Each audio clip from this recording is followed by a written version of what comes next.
Après la vidéo que vous avez sans doute vue sur le TCL X11L où on se parle du SQD Mini LED avec Olivier Semnour, eh bien Olivier, on va cette fois-ci se parler du RGB Mini LED. C'est pas une techno qui est totalement nouvelle chez vous, loin de là même en fait, mais qui débarque officiellement en 2026. Ouais, elle est nouvelle dans le sens où ça y est, on l'introduit. Ouais, c'est mais moi, quand j'ai rejoint TCL il y a 8 ans, en 2018, je suis allé à Shenzhen. Le premier produit que j'ai vu, c'était déjà un RGB Mini LED, Okay. le prototype 0.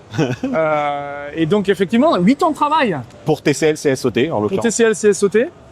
4e génération et première génération commerciale en 2026. Ok. Donc là, on se parle d'une technologie premium, vraiment premium, avec un certain nombre d'avantages.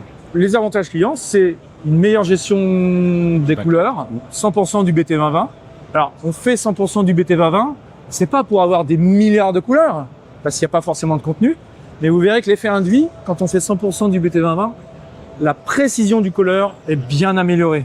On parle d'une couverture colorimétrique BT2020 DCI-P3 dans cette fameuse espace CIE. Mais c'est ce que j'expliquais, c'est que attention les gens, on va avoir des TV et des technos qui vont nous promettre du BT2020 couverture 100%, sauf qu'à l'intérieur de ce triangle CIE, je vous l'ai déjà dit, il y a une logique de saturation, luminance, chrominance, de ce ratio, qui fait que en fonction du niveau de luminosité que l'on va vouloir appliquer aux teintes de rouge, eh bien, on va avoir une reproduction plus ou moins fidèle dans cet espace, qu'il soit DCI-P3, qu'il soit Rec 709 ou qu'il soit BT2020. Et c'est là que vous allez être challengé. Cette techno, comme j'ai commencé à le dire, elle n'est pas nouvelle chez vous. C'est une techno qui est désormais industrialisée. C'est TCL CSOT est derrière, mais pour autant, Olivier, je pense qu'on est d'accord qu'on va pas se parler. Je ne sais pas si tu vas confirmer ou pas, mais on n'est pas encore sur une technologie qui est pour autant totalement mature. Elle va évoluer, cette techno. Elle va évoluer, comment dire Le terme mature te conviendra peut-être pas parce que c'est peut-être un petit peu scary pour les clients, peut-être un petit peu inquiétant. Mature, mais... elle est mature, sinon on la lancerait pas. Ouais. Mais peut-être je rephraserai en disant, elle a encore une marge de progression énorme, cette techno. D'accord. Quand vous regardez l'OLED et le mini LED, l'OLED, c'est une encore technologie. Aujourd'hui, les deux évoluent. Hein. Ouais, malgré le fait que cette technologie est très ancienne, l'OLED, elle continue d'évoluer. Bien sûr. Mini LED, elle a 10 ans, cette technologie, et on en découvre tous les jours. Alors, on va dire que, par exemple, pour le mini LED, il reste encore 20 à 30% d'innovation à découvrir sur les générations 9, 10, 11. Sur le RGB mini LED, elle est mature, mais il reste 80% de patents et d'innovation à aller chercher. Donc c'est clair, il est clair que le RGB mini LED va s'améliorer et peut-être un jour la version ultime du RGB mini LED, c'est ce qu'on appelle le micro LED, c'est-à-dire une LED verte, rouge et bleue au niveau du pixel, bien sûr, auto-émissive, sans filtre. C'est ça la version ultime de RGB mini LED. Sur laquelle c'est le micro LED. TCL CSOT travaille aussi. Évidemment. Je ne sais pas s'il y en a un ici, mais vous l'exposez. Oui, il y en a deux. Il y en a, bon, il y a les 163, les plus gros, 163, qui ont des modules. Ouais.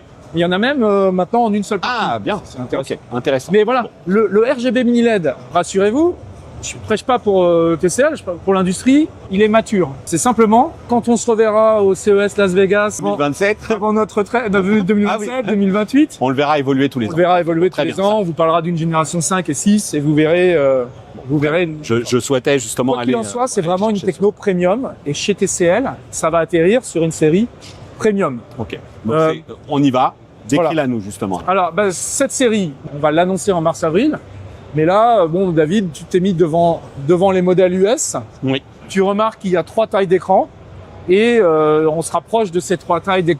On parle de ces 3 tailles d'écran sur une série premium pour la France. D'accord. Qui va atterrir en mars-avril.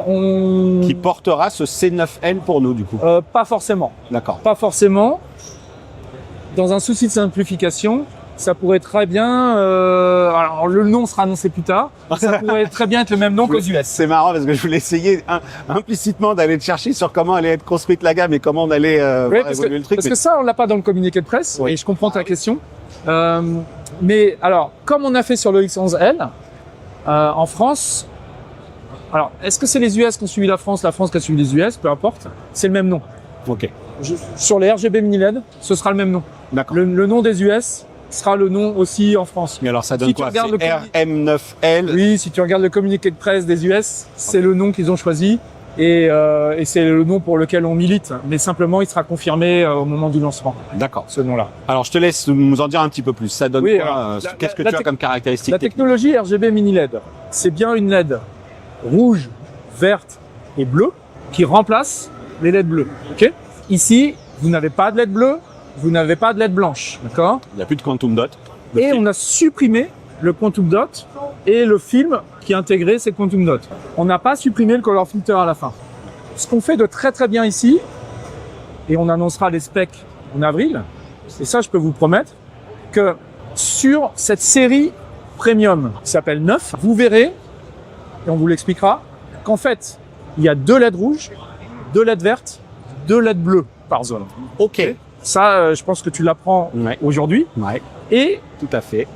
on n'en a pas mis 3, on n'en a pas mis une, on a nos raisons.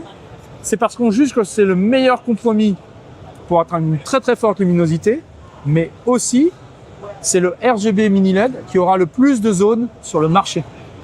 Ok. Le nerf de la guerre pour avoir du contraste, de l'effet HDR, le moins de crosstalk possible, les noirs les plus détaillés, les blancs non clippés, non brûlés, eh bien c'est le nombre de zones. Peut-être que le nombre de zones est inférieur à un SQD mini LED. Tout à l'heure, je vous ai parlé de plus de 20 000 zones sur un 98.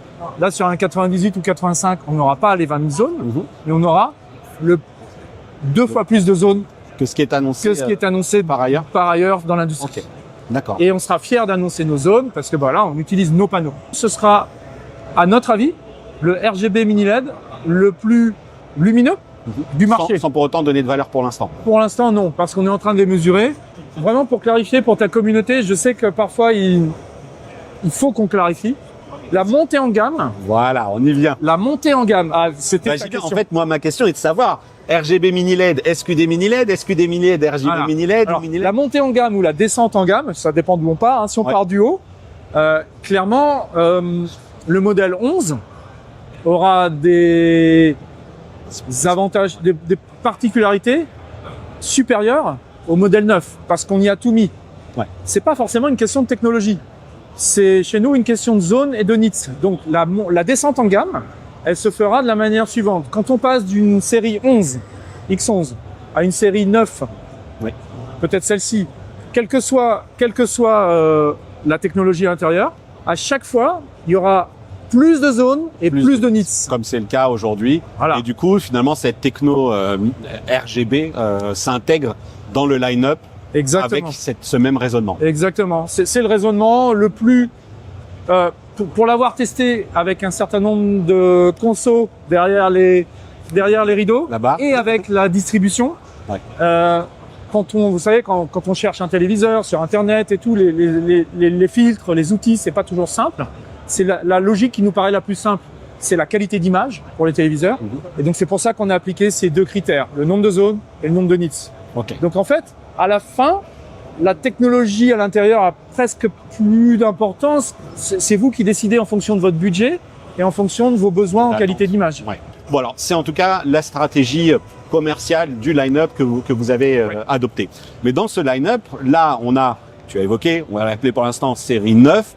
Est-ce que vous aurez d'autres modèles? On est 4e génération que tu nous dis là. Hisense annonce plusieurs modèles. Samsung annonce plusieurs modèles. LG, j'y étais, ils ont un micro RGB et des mini LED RGB. Quelle est votre position là-dessus? Alors là, on se parle de la série Premium. Et on a vu qu'on a des particularités vraiment Premium. Le reste de la gamme RGB mini LED, s'il y a plus de modèles, sera annoncé en mars-avril. Ah bon, alors c'est un peu imminent, mais c'est pas impossible. C'est pas impossible. On s'interdit pas de faire une 2e ou une 3e gamme. Mais là, ce qu'on a voulu faire, comme cette technologie, elle est encore sur le marché relativement nouvelle. On ne veut pas la flinguer tout de suite, hein, clairement. Hein. On va pas faire des produits à 200 zones. D'autant que, oui, voilà, c'est ça. D'autant que par ailleurs, vous préférez finalement proposer du LCD mini LED plus conventionnel avec plus de zones, plus de puissance, etc. Parce que proposer du mauvais mini LED RGB finalement. Oui.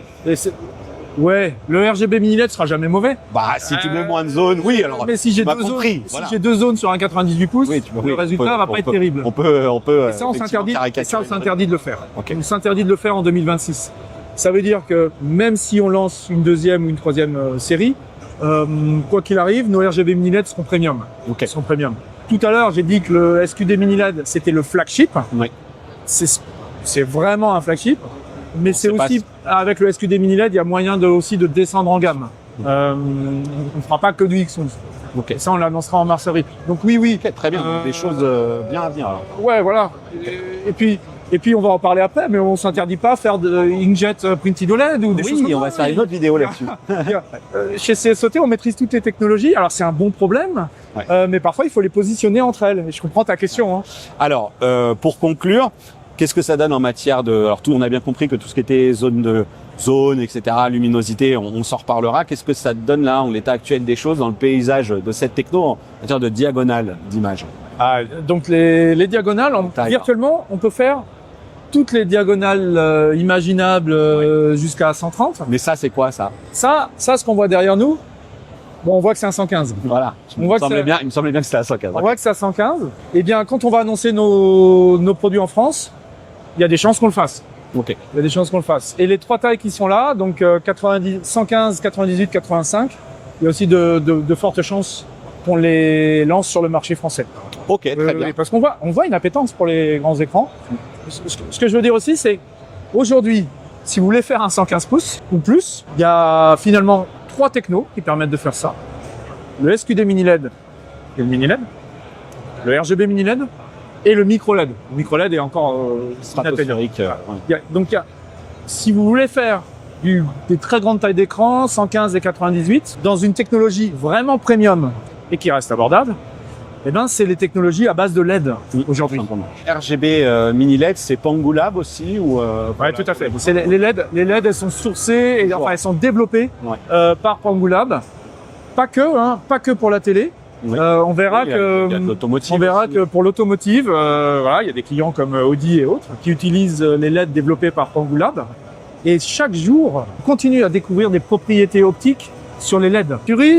L'efficacité augmente, le rendement énergétique, le ratio entre la puissance et l'énergie consommée augmente chaque jour, et la miniaturisation augmente chaque jour. Un jour ou l'autre, vous verrez, malgré le fait que le RGB a 3 LED par zone, un jour ou l'autre, vous verrez des RGB. 2 fois 3 LED même chez vous. Même 2 fois 3 LED. Et bien malgré ces 6 LED par zone, un jour ou l'autre, vous verrez des RGB mini LED à 20 000 zones. Alors c'est dommage parce que du coup on n'est plus sur une boucle. Je sais pas ce qui on est plus sur la boucle. Qui a les télécommandes pour faire la conclusion. Je sais pas.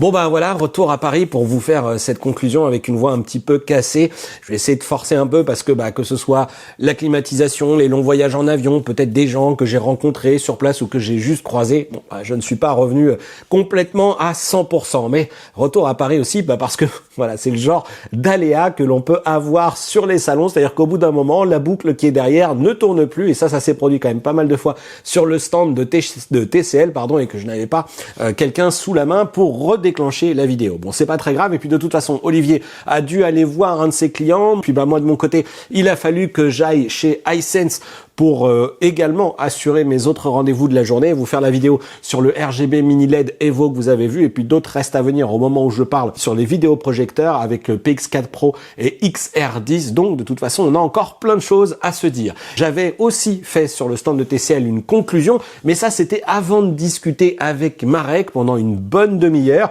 Il y a des choses qui, pour l'instant, vont encore rester en attente pour le mois de mars. Et puis lorsque je serai autorisé à vous en parler, je vous dirai tout. S'il va falloir attendre que je puisse vous en dire plus, encore une fois, en ce qui concerne le nombre de zones et la puissance lumineuse, vous aurez compris que ce RGB mini LED est moins disant en matière de stricte puissance lumineuse et de diode et de dimming, de local dimming, que le X11L.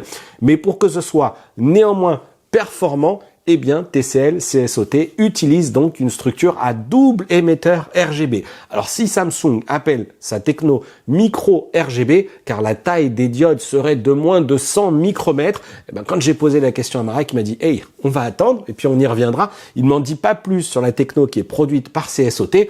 Pour autant, il me dit que s'ils ont doublé ce paquet RGB, c'est tout simplement pour atteindre une haute luminosité, mais aussi un contrôle très fin du rétroéclairage. On vous en a assez largement parlé de ce fameux phénomène du crosstalk qui pourrait être de plus en plus visible si les marques, enfin si les fabricants de dalles ne se retroussaient pas les manches justement pour lutter contre ce phénomène. Eh bien, il pourrait être de plus en plus visible compte tenu de l'apport de luminosité et de saturation des couleurs, etc. Et c'est aussi pour cela, eh bien, comme je vous l'ai montré, il me semble, dans une de mes stories, eh bien, que les téléviseurs RGB mini LED sont plus épais. Il leur faut de la place pour intégrer ces 2 fois 3 couleurs qui sont à l'intérieur. Il faut de la place pour intégrer tout l'électronique de puissance, de contrôle également, ces fameux backlight master drive dont je vous ai déjà parlé. Et puis, naturellement, il faut de la place aussi pour intégrer tout ce qui va bien pour la dissipation thermique des composants.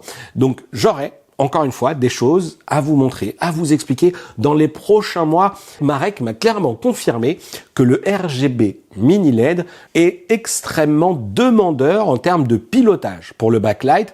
Et c'est aussi pour cela, que à l'heure actuelle des choses, le nouveau X11L fait mieux. Il fait mieux parce que la technologie mini LED qui est intégrée, ou SQD mini LED qui est intégrée sur le X11L, non seulement les diodes sont plus puissante, plus lumineuse, etc.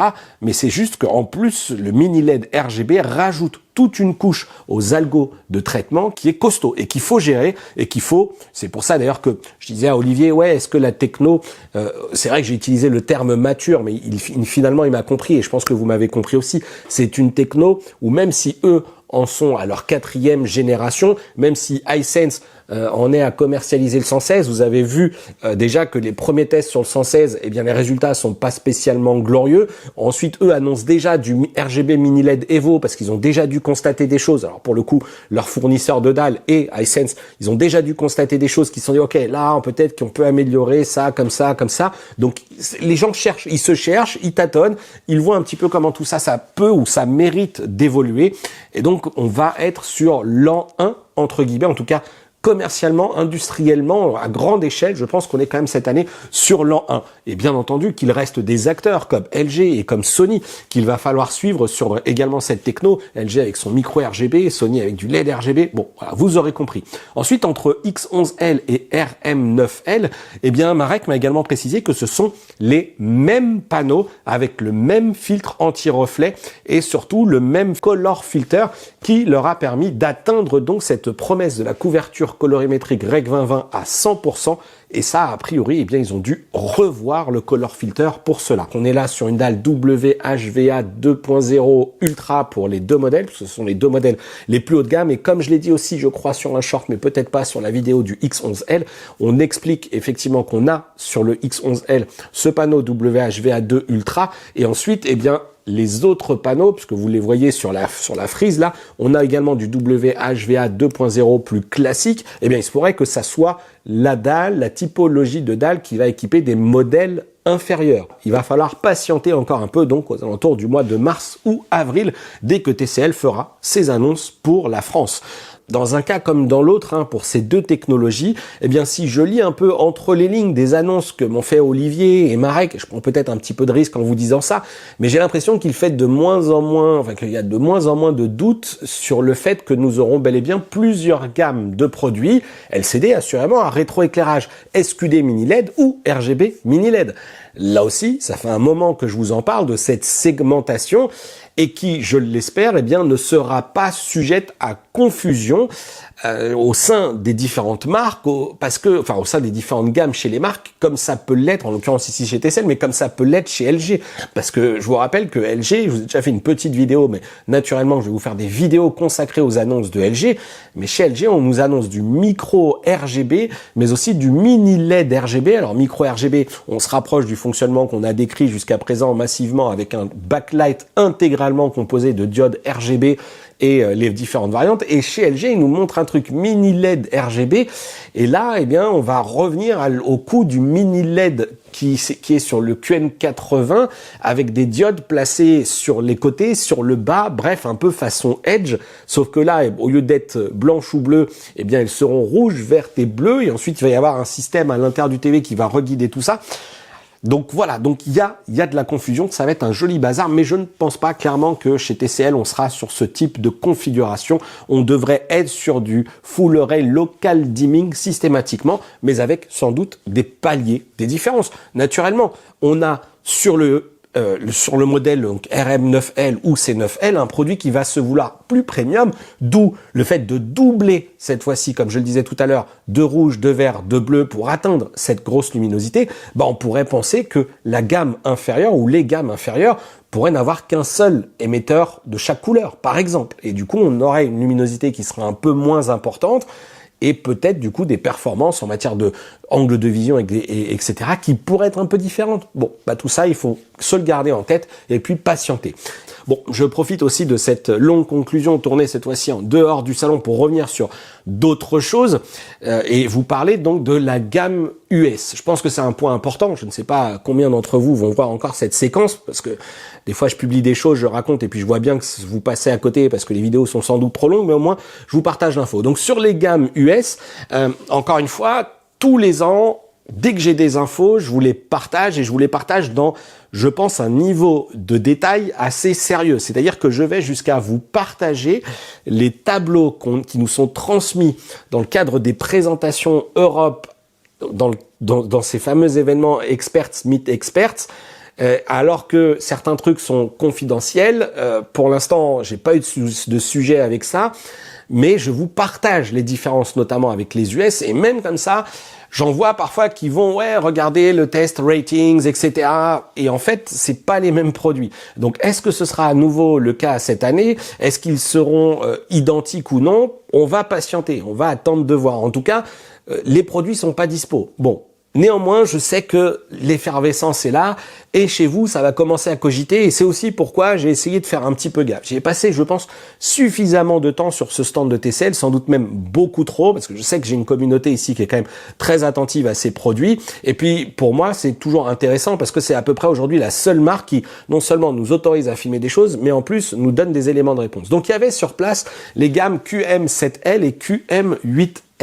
Et c'est vrai que ces deux gammes, elles étaient exposées sous également cette enseigne lumineuse au-dessus sur le salon qui disait SQD mini LED. Et donc du coup, ça laissait tout de suite sous-entendre que QM7 et QM8 seraient également en SQD mini LED. Sauf qu'en fait, pas tout à fait. C'est pourquoi il a fallu que je commence un petit peu à creuser le truc. Parce que, en faisant le tour, et d'ailleurs assez rapidement, parce que j'ai même pas d'image dédiée, parce que c'est quand j'ai percuté, j'ai fait une image rapide, mais en fait, sur le côté du QM8L, j'ai pu remarquer qu'il était indiqué que c'était un QD mini LED et non un SQD mini LED, donc un téléviseur avec une dalle de génération 7. Alors, je me suis dit, tiens, c'est quand même bizarre. Et en fait, on m'expliquera que c'est parce que le modèle va arriver aux US assez rapidement, c'est-à-dire dès la fin de ce mois de janvier, il va être lancé avec la génération précédente de panneaux. Donc ça veut dire que on va avoir un produit qui va être lancé côté US, il va sans doute y avoir des tests, mais ce ne seront pas les mêmes téléviseurs que chez nous, parce qu'ils le lancent plus tôt. Et là, c'est mon premier message d'alerte. En revanche, on peut voir un truc, c'est que comme sur le X11L, il intègre 4 prises HDMI 2.1 en 144 Hz et donc il devrait embarquer le Pentonic 800, le QM8L. Et quand je vais regarder du côté du QM7L, lui, il arrivera plus tard aux US, m'a-t-on dit, à partir du second trimestre, donc à partir du mois de mars, avril, comme chez nous, lui, il est bel et bien en SQD mini LED. En revanche, côté connectique, c'est 2 prises HDMI en 144 et 2 en 60 Hz. Donc on se dit, ok, finalement, lui, il est en Pentonic 700. Et c'est avec cette idée en tête et ce constat en tête que je suis allé en parler à Marek lors de mon interview. Et il m'a dit, oui, c'est bien possible que cette année, on ait une segmentation avec également du côté du processeur en fonction des gammes de produits. On n'offrira pas la même performance à ceux qui payent moins. Et donc, on pourrait, encore une fois, j'utilise le conditionnel, avoir également chez nous ce type de segmentation avec la puce, la connectique, et puis du coup, voilà. Donc j'attire juste votre attention là-dessus parce que pour l'instant, je n'ai aucune certitude. C'est ce que j'ai pu constater sur les modèles US. Les nôtres, ils seront produits, ils arriveront un peu plus tard. On va se donner le temps, on va surveiller ça, mais voilà, j'attire votre attention là-dessus parce que déjà, l'année dernière, il y en a certains qui ont dit et qui ont porté le message, alors qui était partagé par Olivier, mais 4 prises HDMI 2 points alors qu'ils étaient à 1,5 m des téléviseurs et qu'il suffisait d'aller regarder derrière ce qui se passait sur C7, C8, C9 et puis C6 accessoirement pour voir que c'était absolument pas 2 prises HDMI, enfin que c'était absolument pas 4 HDMI 2 points mais qu'il n'y en avait bien que 2 en 144 et 2 en 60 sur bah, tout simplement sur la gamme de l'année dernière. Donc voilà, j'attire juste votre attention là-dessus. Ok, on va avoir peut-être de la segmentation par le processeur, de la segmentation par les prises disponibles de fait. Et puis bah, j'espère que quand même on aura du Pentonic 800 qui va gérer tout ça. Parce que TCL nous le dit, oui, on va avoir tous nos TV qui vont être compatibles Dolby Vision 2. Et puis ensuite, on aura la version la plus performante ou, enfin, entre guillemets, la version entrée de gamme du DV2 entre Max et le normal. Bon, ok, très bien, c'est le truc qui est affiché. Sauf que, bah, du coup, moi, quand j'ai eu Marek, je dis, oui, mais attends, parce que si on a les puces qui sont différentes, il m'a dit, ouais, on va pouvoir te montrer des choses à Varsovie. Et là, comme un petit cheveu sur la soupe, le truc, c'est que, en fait, DV2, ça arrivera sur les TV, il m'a dit H2, donc second half, donc grosso modo à partir du second semestre. Donc en fait les téléviseurs ils vont être commercialisés et on n'aura pas encore le support natif du DV2. Est-ce que c'est réellement un problème compte tenu qu'il n'y a pas de contenu encore? J'en suis pas sûr. En tout cas ce que j'espère en revanche, eh bien c'est que TCL va être un petit peu plus sérieux que d'habitude sur le déploiement de ces mises à jour. Parce que bah, Dolby Atmos Flex Connect, c'est un truc qui devait arriver par le déploiement de mise à jour. Et alors les gammes de 2024 avec C89B, pour lequel on parlait déjà de Dolby Atmos Flex Connect depuis plus d'un an, avec Alifa quasi, enfin pas tout à fait plus d'un an, mais quasi Alifa, on se parlait déjà sur les générations 2024 qu'on aurait du Dolby Atmos Flex Connect. La gamme 2025 sort, il n'y a pas de portage sur les gammes 2024. Pourtant, on sait que les modèles de 2024 se sont vendus par palette parce qu'il y avait une vraie évolution, un vrai step. Ensuite, ça a tardé à arriver sur les modèles de 2025, genre ça a été déployé au tout début du mois de juillet puisque je vous avais fait une vidéo et que j'étais au Portugal. Voilà, donc j'espère eh bien que TCL sera sérieux au moins sur ces mises à jour là. Est-ce que ce sera primordial que ce le soit pour autant dès le second semestre? J'en sais rien. En tout cas, j'espère juste que TCL eh bien tiendra ses engagements. Voilà, c'était à nouveau une longue conclusion. J'espère que vous l'aurez regardé jusqu'à la fin. Si c'est le cas, bah dites-le moi tout simplement dans les commentaires parce que vraiment, j'ai l'impression de voir passer, repasser des questions, des points, des interrogations, des trucs sur lesquels j'ai l'impression de m'exprimer tout le temps. Et donc voilà, donc n'hésitez pas. Si vous avez bien vu cette vidéo en entier, eh bien dites-le moi dans les commentaires. Partagez également l'info. Dites aux gens de venir voir parce que c'est pas comme si j'y consacrais pas beaucoup de temps. Et il me reste plus maintenant eh bien qu'à vous dire à bientôt pour une prochaine vidéo sur la chaîne, vidéo que ce soit du CES, que ce soit d'autres tests également. Allez, je vous dis à très bientôt pour une prochaine vidéo et d'ici là, portez-vous bien. Ciao!